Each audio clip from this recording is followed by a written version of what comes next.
Hello, I'm back again to talk about American domestic politics. Because why not?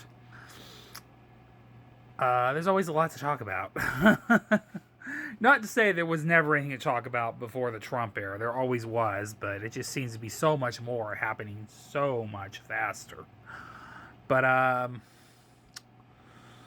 there is more and more, drip drip with the Epstein files. It's not looking good. I mean, it's getting deeper, and I feel like I do truly believe there's so much to come out that they don't want coming out. They want to keep it covered because of how ugly and extensive the Epstein files really get. There is obviously this conspiracy turns out was a real thing. This child sex trafficking ring is a real thing. And apparently it's more than just child trafficking. It's more than, selling influence for sex and all that and trafficking young kids. People possibly died and disappeared. Kids that people felt didn't matter.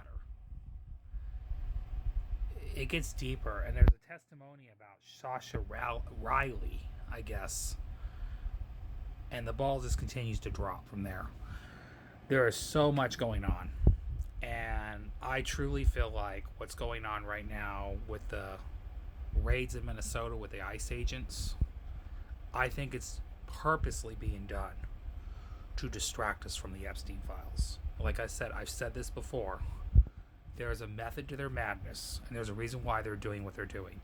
They're trying to rally the masses and convince people there's unrest in America, all over the country, and there's these unruly, violent liberals rising up against the government. They're trying to convince people of this. This is what's going on. And everybody they don't agree with, they call a criminal. Oh, they're a criminal. So then ICE is making up reasons to raid people and kill them. Oh, they were a threat. My life was threatened. Yeah, no. We see the same footage that you're in. We all see the same footage. You guys are killing innocent people. Is everybody a threat to you? Like, let's not be serious. Let's be serious here. So, this is a deflection and distraction. Like I said, this is a distraction from the Epstein files. Because, like I said, and I know a lot of people don't want to accept this reality, at least 35% of the country who still ride and die with MAGA, you have to understand, reality's reality. Donald Trump is in those files. And you guys know it as much as anybody. So you can sit there and pretend like what's happening is not really happening. You can pretend he's not trying to distract the American public. You can pretend he's not turning the U.S. government on American citizens, which you darn well know he is. Okay? And again, I want to keep ruffling the feathers here to get the point across because you guys fearmongered about Obama for 8 years. Okay? About the very things that Donald Trump is doing right now. Alright. You guys left your principles at the window. Alright.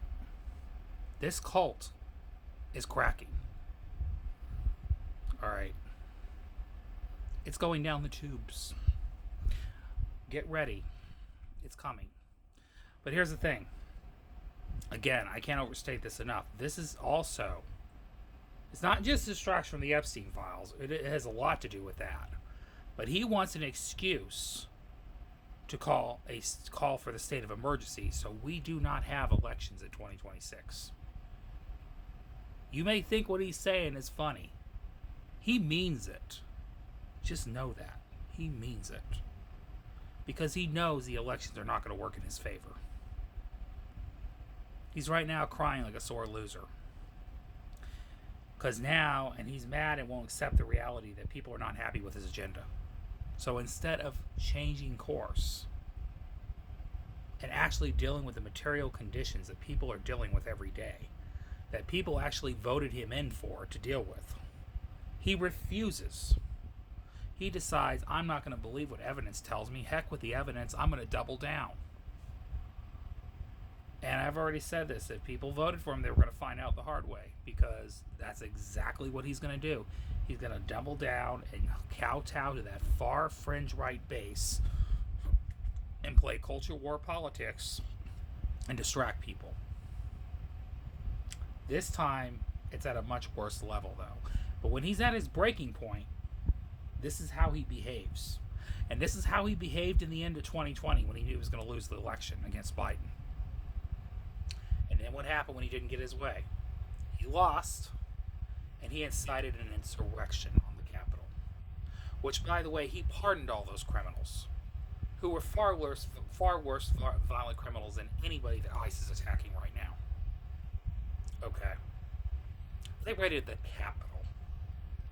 Those people should not have got pardons. They should be sitting in prison still. Okay. They raided the Capitol. They threatened to kill elected officials. They raided elected officials' offices. They crapped and pissed in the White House hallways. Okay. I don't know any normie-minded person that would say that that behavior is acceptable or okay. Even if you are disappointed or mad at the government.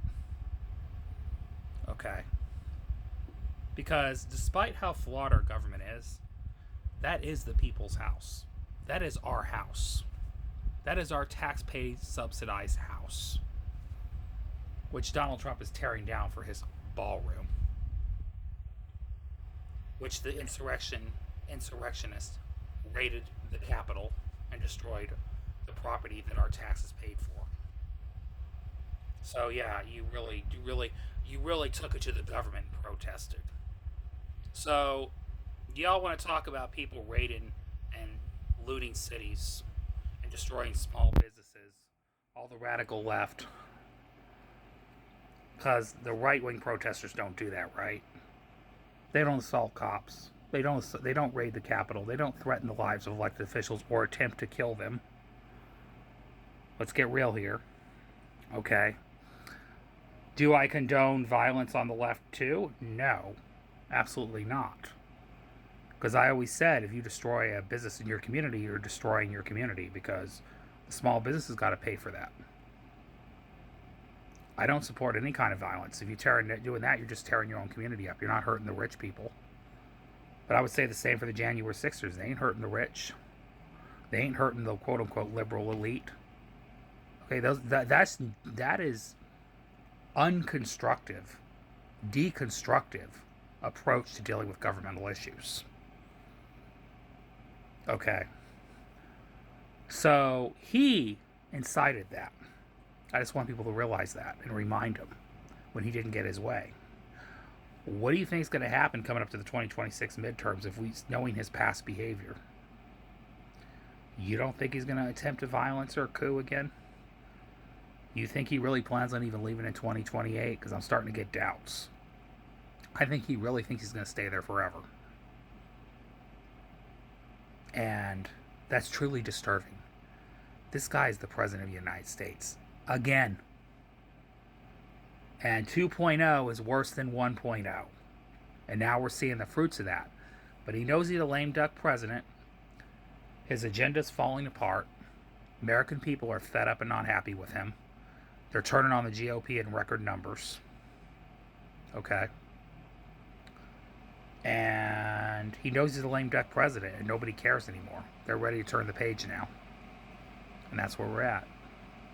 And plus, he's 80 years old with dementia and knocking on death's door. So, here we are. But again, this is all a distraction against the Epstein files, which gets much deeper than we even realize. Okay. And his excuse to call for the state of emergency so he can get a rallying cry behind him and stop the 2026 midterm elections. And you know it as much as I do. All right, y'all. You have a great night.